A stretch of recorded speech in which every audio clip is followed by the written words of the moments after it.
I've worked the docks at Marrow Station for 11 years. I've seen ships come in with no running lights and cargo that nobody asked about. I've seen Keth traders argue for 6 hours over a crate of dried protein cubes that turned out to be completely empty. I've seen a Vrenali freighter captain cry, actual tears, running down those flat gray cheeks, because he'd miscalculated his fuel reserves and almost didn't make it in. I've seen a lot. But I have never, not once in 11 years on this dock, seen a galactic royal fleet drop out of jump right on top of a civilian station. Not with those ships, not with that many. And I have absolutely never seen a human girl look a Veldarian admiral in the eye and tell him no. Not like that, not with that kind of quiet in her voice. I'm going to try to tell this the way it actually happened, not the way the news feeds are playing it, not the cleaned-up version, the real version, the one I saw with my own eyes, standing about 40 feet away with a cargo scanner in my hand and my knees honestly a little weak. 1. It started the way most strange things start at Marrow. With noise first, then silence. The docking bay I work, Bay 14 lower tier, it's always loud. You've got the hydraulic clamps cycling every few minutes, the ventilation units that need replacing but have needed replacing for about 3 years now, the ambient chatter of the portcom system, and underneath all of it, the constant low hum of the station's gravity plating. You stop hearing it after a while.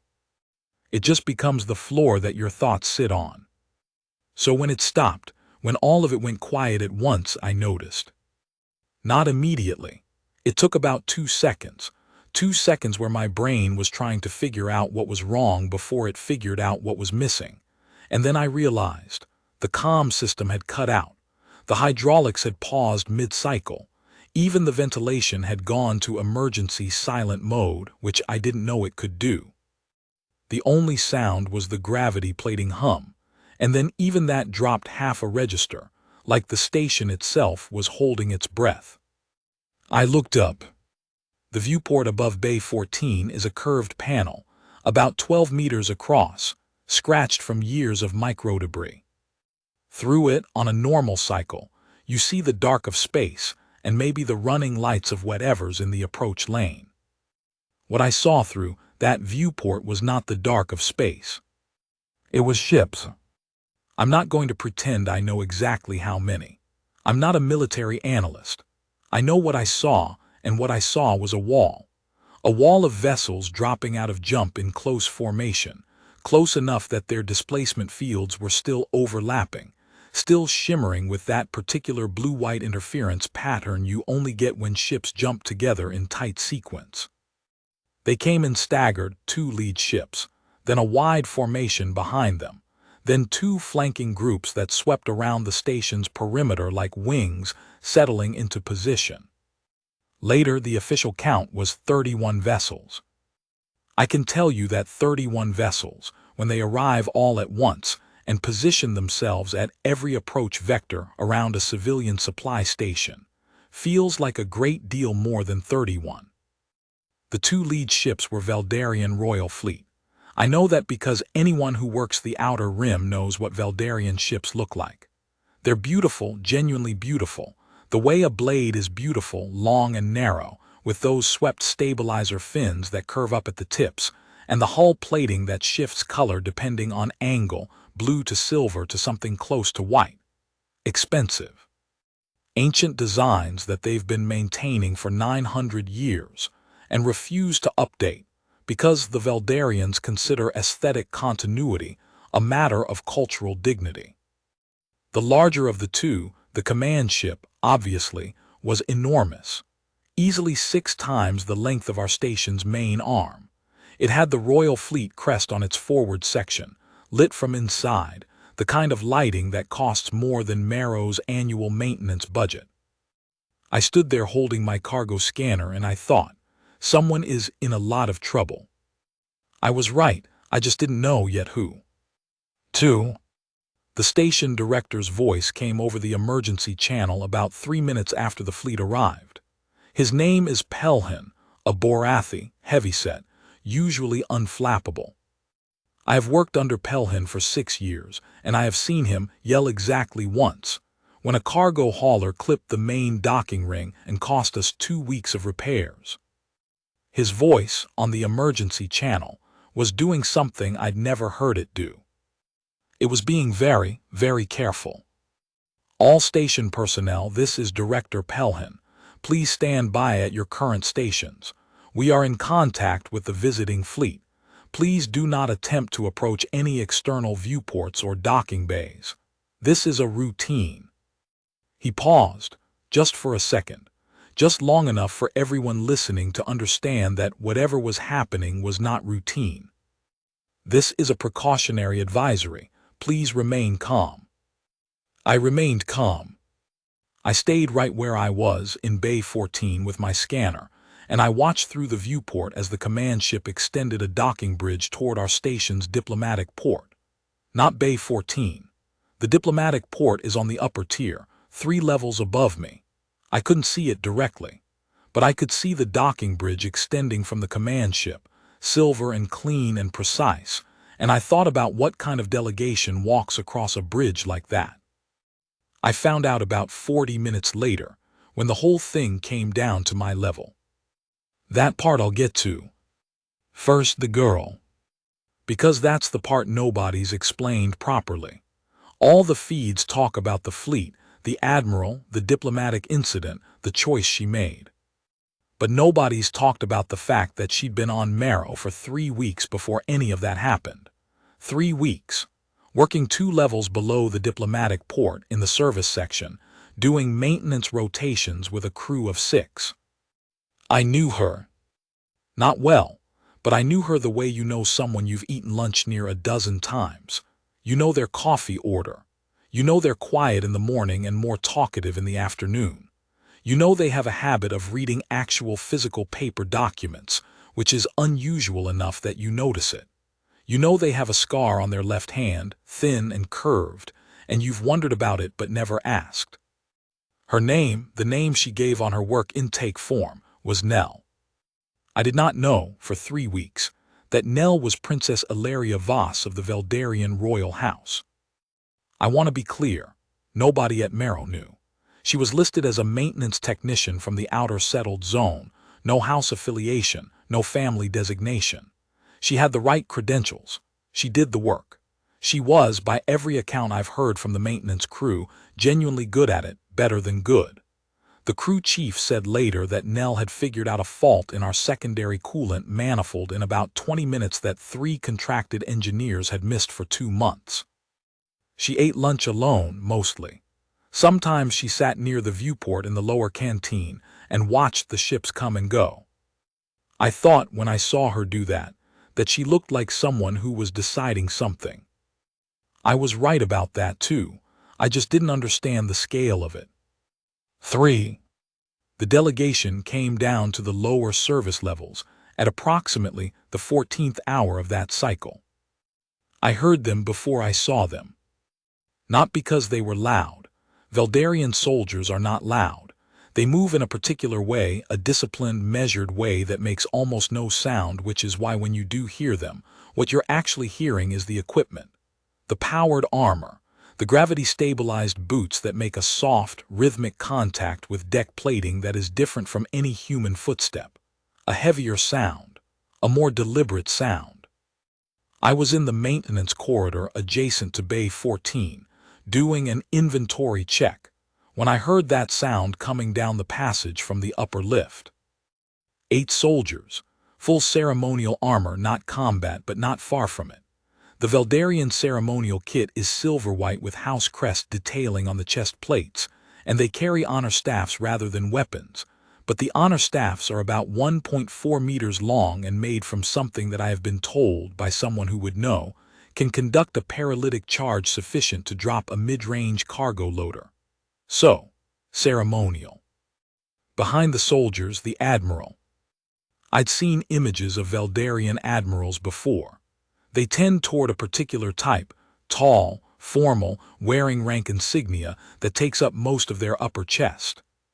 This one was older, with the grayish-white pigmentation that Veldarians develop as they age, and eyes that were a very pale gold, almost silver. He wore his rank with the ease of someone who has worn it so long they've stopped thinking about it.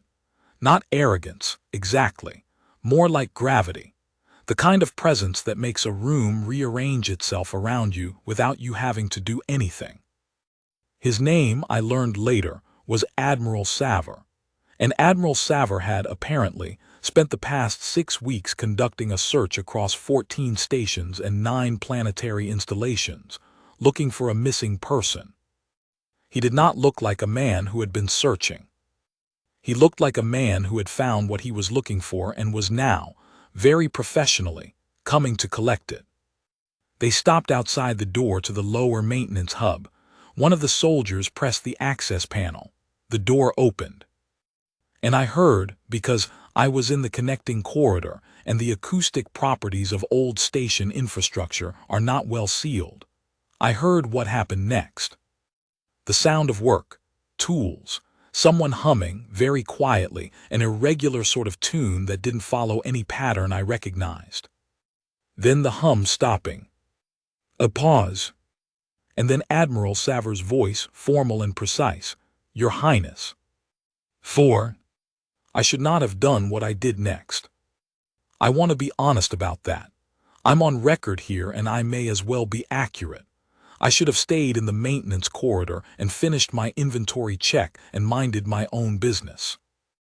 I moved closer to the doorway. Not into the room. I stayed in the corridor.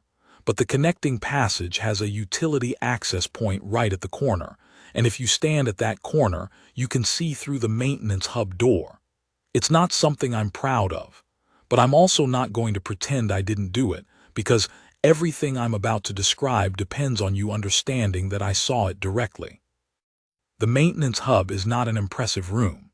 It's a rectangular space with exposed conduit running along 2 walls, a workbench that's been there since the station was built, a diagnostic interface that's been patched so many times it looks like a technical quilt, and a floor that is perpetually slightly damp from a slow coolant seep that is somewhere in the wall but has defied all attempts at location. Nell was standing at the workbench. She was in her work coveralls, dark gray, station issue, with the Marrow Supply designation on the left shoulder. Her hair, black, usually tied back, was loose, and there was a streak of something that looked like thermal sealant on her left forearm. She had a multi-tool in her right hand and a small circuit board on the bench in front of her. She had not turned around. Admiral Saver and his 8 soldiers were behind her. The soldiers had arranged themselves in a formal line. The Admiral was at the front, and everyone was waiting. Nell set the multi-tool down on the workbench, slowly, like she was making a decision about how to do it. Then she turned around. I have thought about her face in that moment many times since. I've tried to find the right word for her expression. It wasn't surprise, she clearly knew they were there. It wasn't fear.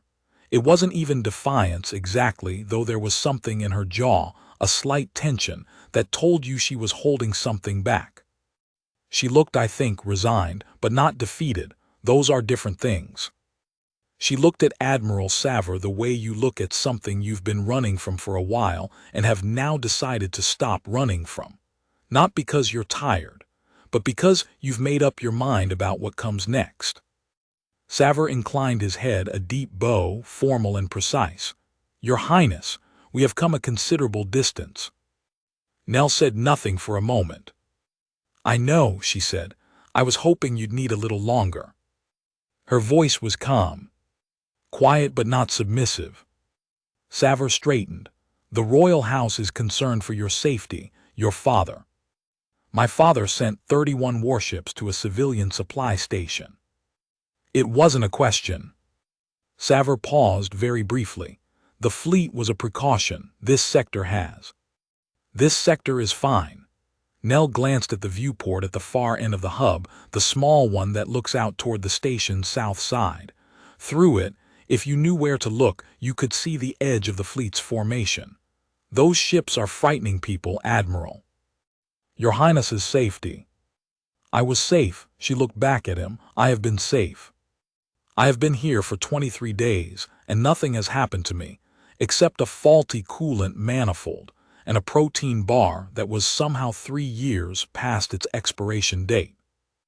One of the soldiers shifted slightly. I think it might have been an involuntary reaction. Savor remained very still.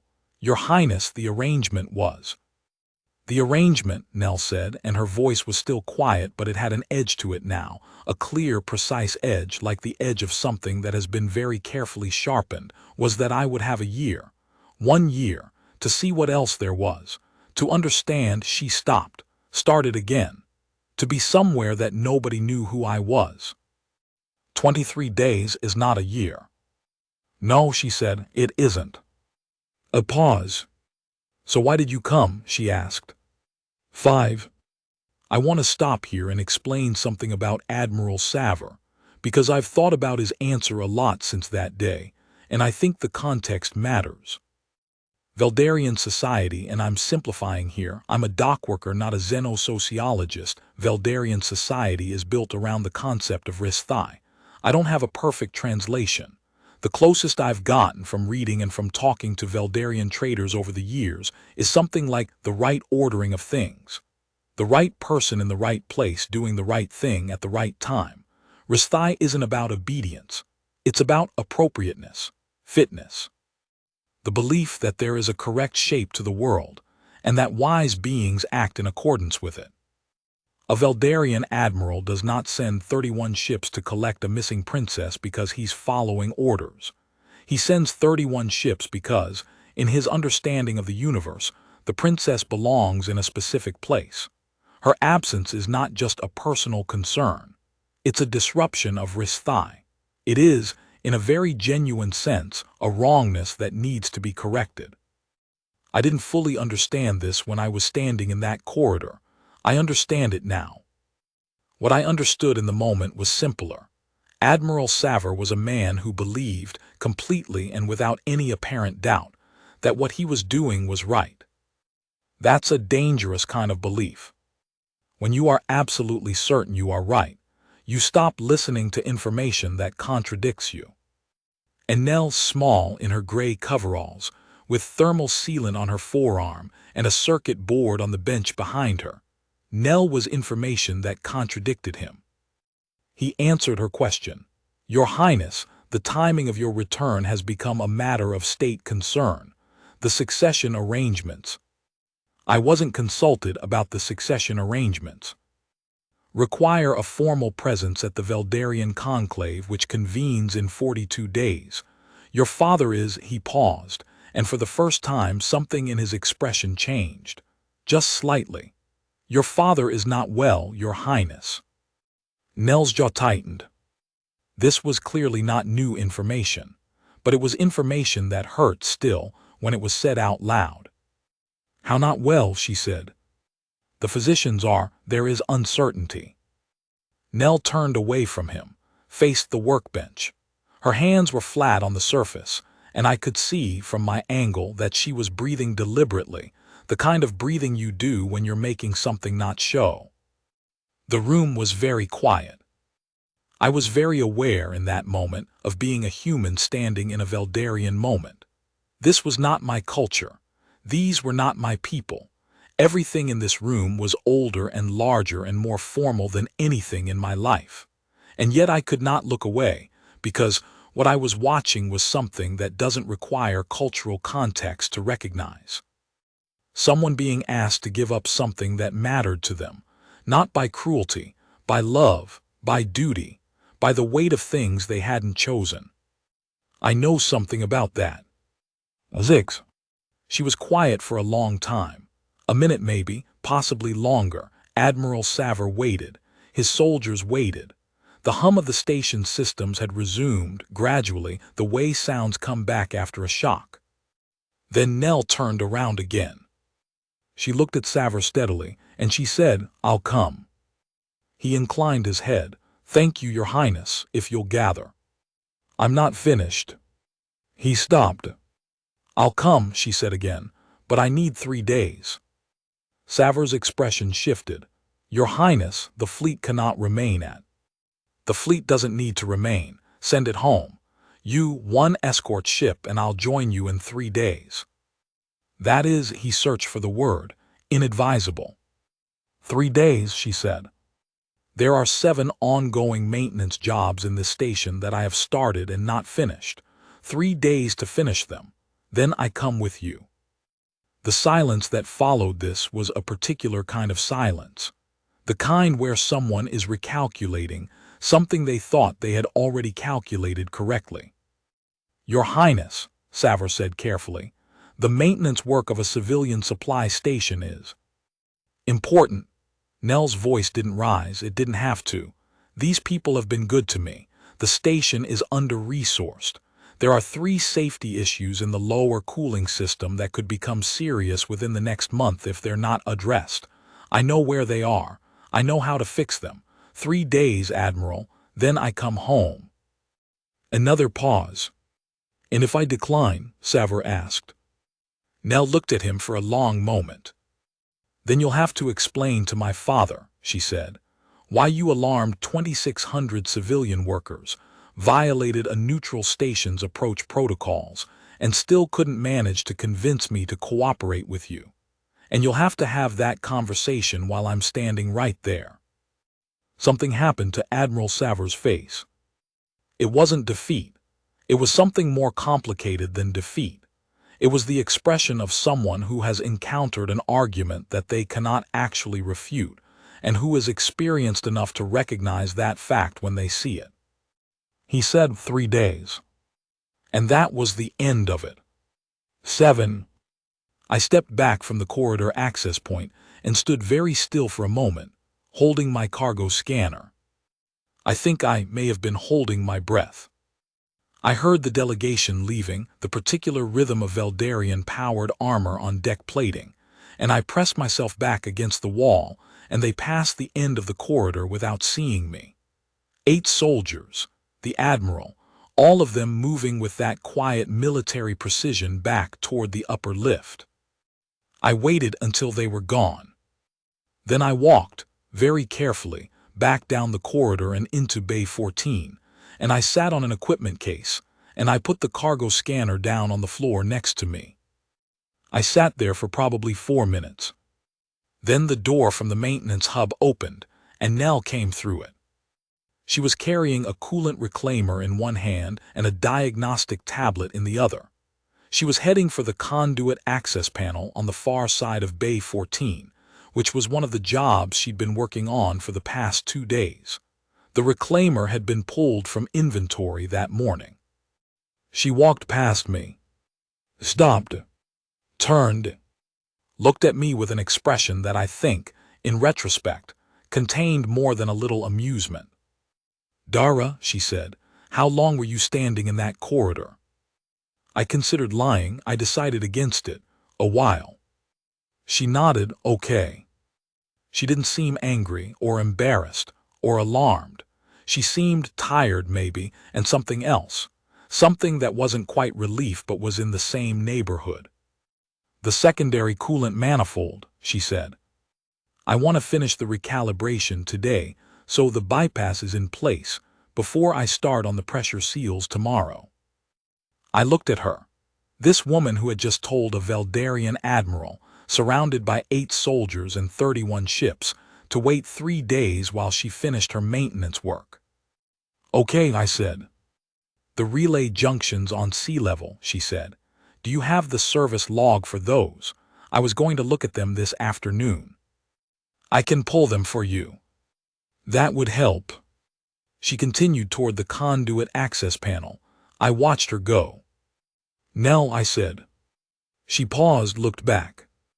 I didn't know what I wanted to say.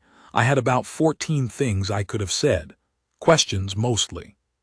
But there was something in the way she was standing, not closed off exactly, but carrying something heavy, that made me pick the simplest one. Are you all right?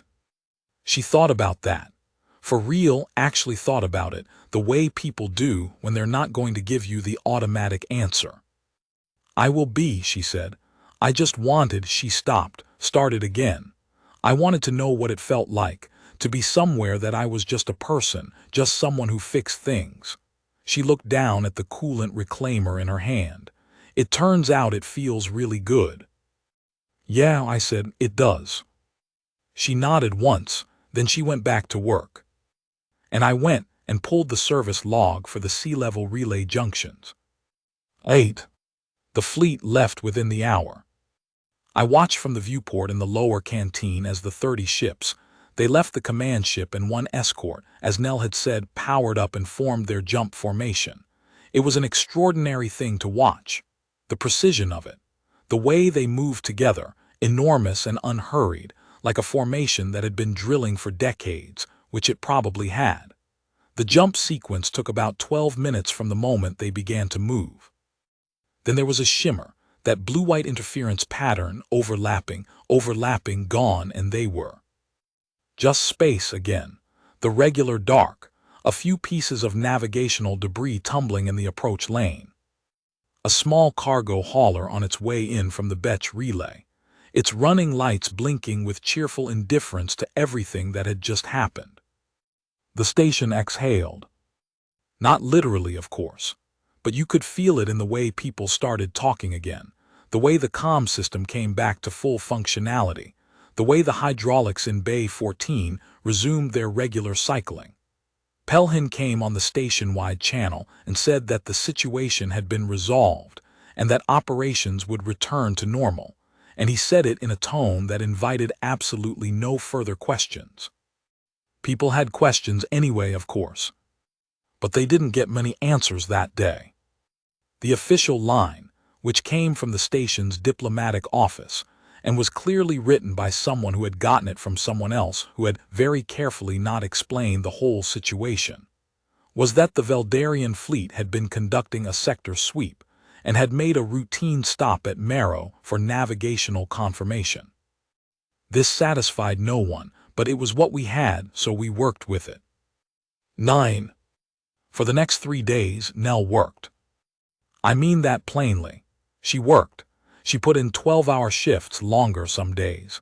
She went through the maintenance hub. She went through the lower cooling system. She went through the sea-level relay junctions. She found the 3 safety issues she'd mentioned to the Admiral and she fixed them.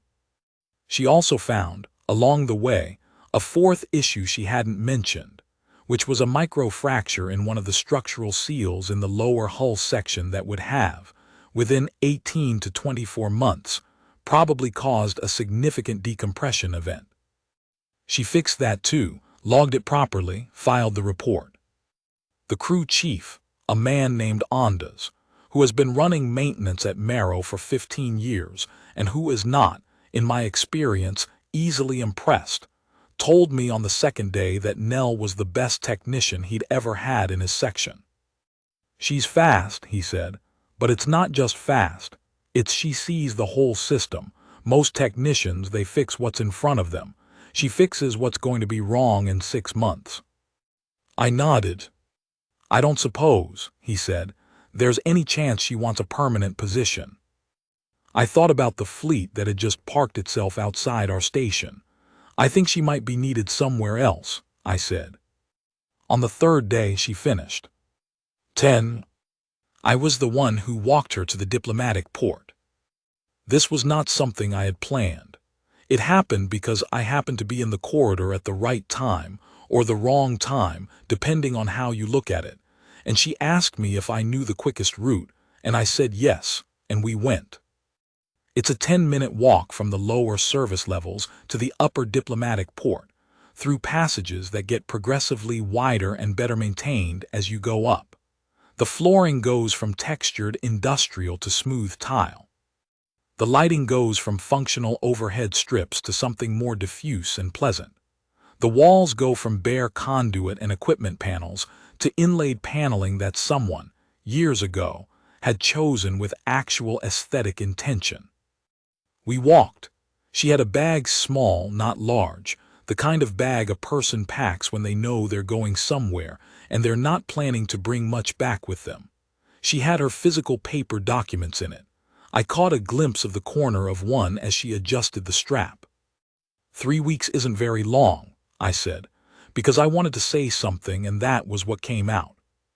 No, she agreed. Enough to fix the manifold, find the hull fracture. She smiled just slightly, enough for that. Will you come back? She thought about it, I don't know. Maybe, a pause, I'd like to. We reached the diplomatic port access.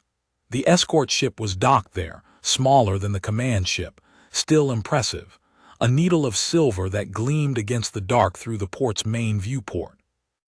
Admiral Savor was waiting, without his soldiers this time, just himself and 2 aides. He inclined his head when he saw us. Formal, but I thought a little different from the first time. Less gravity, not warm exactly, but something adjacent to it. Your Highness, he said. Admiral, she said. He looked at the bag, at her coveralls, which she was still wearing, station issue, Marrow designation on the shoulder. She hadn't changed. I didn't know if this was intentional or if she'd simply run out of time. Looking at her face, I thought it was probably intentional. Savor, to his credit, said nothing about the coveralls. The station's director has extended formal gratitude, he said. It seems Your Highness performed several services that went somewhat beyond the scope of initial. The hull fracture, she said simply. Among other things. She nodded once. Then she turned to me. I don't know what I expected. A handshake, maybe. Something brief and practical, which seemed to be her way. Instead, she held out her hand and I shook it, and she held on for a moment longer than a handshake usually lasts and said, "Thank you for pulling the service log." It was such a small thing to say, such a specific, simple thing, not a big speech. Not an acknowledgement of everything that had happened, just, "Thank you for pulling the service log." I thought about that for a long time afterward. "Any time," I said, and I meant it. 11. She went through the port access. I watched through the viewport as the escort ship disengaged from the docking bridge, its clamps releasing in sequence, its maneuvering thrusters firing in the slow, careful way that ships maneuver near a civilian station when they are being considerate of the station's structural tolerances. It moved out to the safe jump distance, which took a while at that speed. I had time to go and get a coffee from the canteen and come back, and the ship was still moving when I returned, and I watched it reach the jump threshold. And then there was the shimmer, and then there was just the dark and the navigational debris and the cargo hauler that had been working its way in from the relay for 3 days now, and was finally on final approach to Bay 11. I finished my coffee. I went back to Bay 14. The hydraulics were cycling, the ventilation was running, the gravity plating was humming at its proper register, everything was where it should be. I picked up my cargo scanner. 12.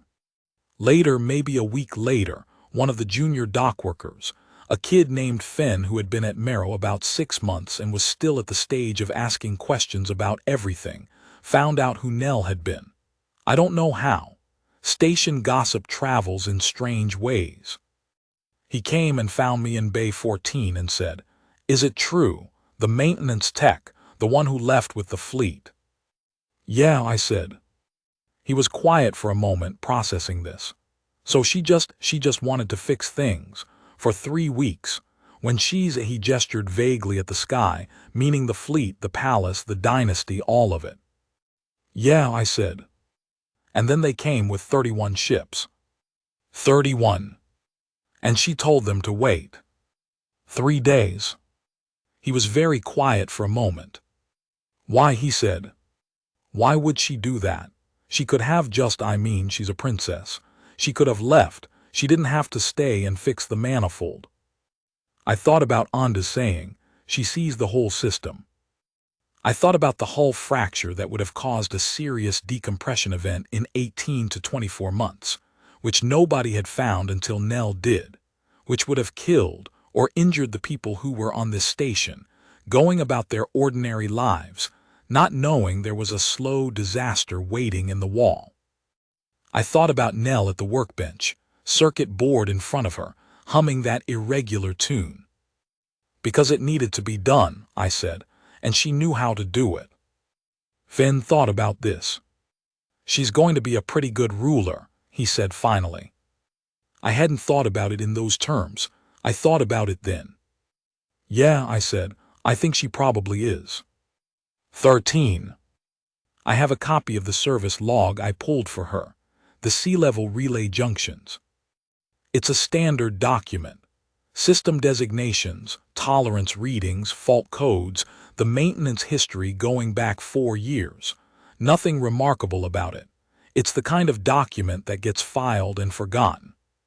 But I kept it. Because of what she wrote at the bottom of it when she returned the tablet to the hub system. She wouldn't have known I'd see it. It was just a technician's note in the remarks field, which nobody usually reads because it's a legacy input that the system keeps but doesn't display in the summary view. It said, relay junctions fully recalibrated. System should hold well past next inspection. Good bones in this station, worth maintaining. That's all. I think about it sometimes. About a princess in gray coveralls who spent 3 weeks fixing things nobody else had noticed were broken, who told a fleet of 31 ships to wait because the work wasn't finished, who walked onto a royal escort vessel with a small bag and a set of physical paper documents, and a streak of thermal sealant that she probably didn't realize was still on her forearm, who looked at a dockworker she'd known for 3 weeks and said, "Thank you for pulling the service log." I think about what that kind of person becomes. I think about the people under that kind of governance, what it means to be governed by someone who sees the whole system. Not just the formal structure, the succession arrangements, the conclave meeting in 42 days, the whole system, the coolant manifold, the relay junctions, the slow fracture in the hull that nobody saw. I think good bones. I think worth maintaining. Ending line. She came back 6 months later. Not with a fleet, just herself, a standard transit pass, and a bag that was slightly larger than the first one. She asked Ondas if there was any open work. There was always open work. She started with the ventilation units.